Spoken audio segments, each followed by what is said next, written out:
Salut à tous, c'est le K et aujourd'hui on se retrouve dans une nouvelle vidéo. Un nouveau mythe ou réalité, comme je l'avais dit, ça arrive les gars, je me remets, je vous expliquerai pourquoi j'ai été absent, on reprend les vidéos, vous inquiétez pas. Et aujourd'hui c'est un nouveau mythe ou réalité. Donc ce mythe ou réalité, il va être basé sur... le premier on l'avait fait sur le Bigfoot, tu vois, ça va être plus sur une énigme policière. un, un crime qui a eu lieu avant la Seconde Guerre mondiale, entre la Première et la Seconde Guerre mondiale.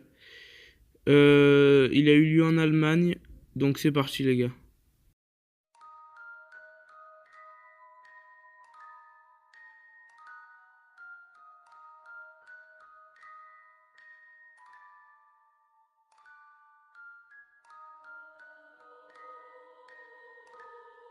Et comme je vous ai dit, aujourd'hui on est en face du crime de Hinterkaifeck, un crime qui a eu lieu en Allemagne en 1922, le 31 mars. Pour vous situer en gros, le 31 mars 1922 en Allemagne, dans une petite ferme, la famille, le père Andreas Grumber, sa femme Casilia, sa fille Victoria, veuve, et les enfants de Victoria, Casilia et Joseph ont été assassinés. En plus de ces personnes-là, Maria Botkarner, la femme de ménage, a été assassinée elle aussi. Il faut d'abord savoir que le père de famille et la fille avaient été jugés en 1915 pour de l'inceste. On dirait même que le fils Joseph, le fils de Victoria, serait né d'un amour entre Andreas le père et Victoria sa fille. Donc il faut savoir qu'ils avaient déjà été jugés pour ça. Il faut savoir aussi que quelques mois auparavant, 6 mois auparavant, la femme de ménage était partie parce qu'elle avait dit que la maison était hantée et qu'ils encouraient un grave danger. Ils n'avaient pas écouté ce qu'avait dit la femme de ménage, avait continué d'Ivio. Et 2 semaines avant les crimes, les clés de la maison avaient été volées. Bon, ils se sont dit qu'ils avaient pu les perdre. C'est ce qu'on nous explique, c'est que ils avaient demandé aux voisins s'ils les avaient pas trouvés ou quoi. En plus, il faut mettre le contexte que c'était en plein hiver. Et le père avait remarqué un jour des traces de pas aller vers sa maison et ne pas repartir. Ce qu'il faut savoir, c'est qu'il explique aux voisins que pendant 3 jours, il n'était pas parti de la maison avec les enfants parce qu'il faisait trop froid et qu'il y avait de la neige. Il était juste allé à l'étable. Mais il faut savoir qu'aucune autre trace de pas ne partait de la maison. Elles partaient tous de la forêt jusqu'à la maison.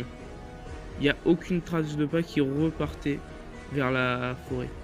Il a demandé aux voisins ou quoi s'ils avaient vu personne. Ils n'ont rien dit. Il faut savoir aussi que un matin en se réveillant, il a entendu des bruits bizarres dans le grenier et en y allant, a entendu des choses bouger et a trouvé un livre suspect. On ne sait pas ce qu'il y avait dans ce livre. On nous a juste dit qu'il en avait parlé aux voisins à l'époque et qu'il avait trouvé ce livre dans son grenier. Et donc on a toujours cette question. Pourquoi des pas partent de la forêt et viennent vers la maison et pourquoi ils ne sont jamais partis de la maison? La chose la plus théorique serait que le tueur soit resté une semaine avec eux dans la maison avant d'assassiner toute la famille. C'est ce qui paraît le plus logique. Il n'a pas pu repartir en marche arrière ou... Ce qui paraîtrait le plus logique, c'est que le tueur restait une semaine en se cachant dans la maison avec eux avant de tuer toute la famille.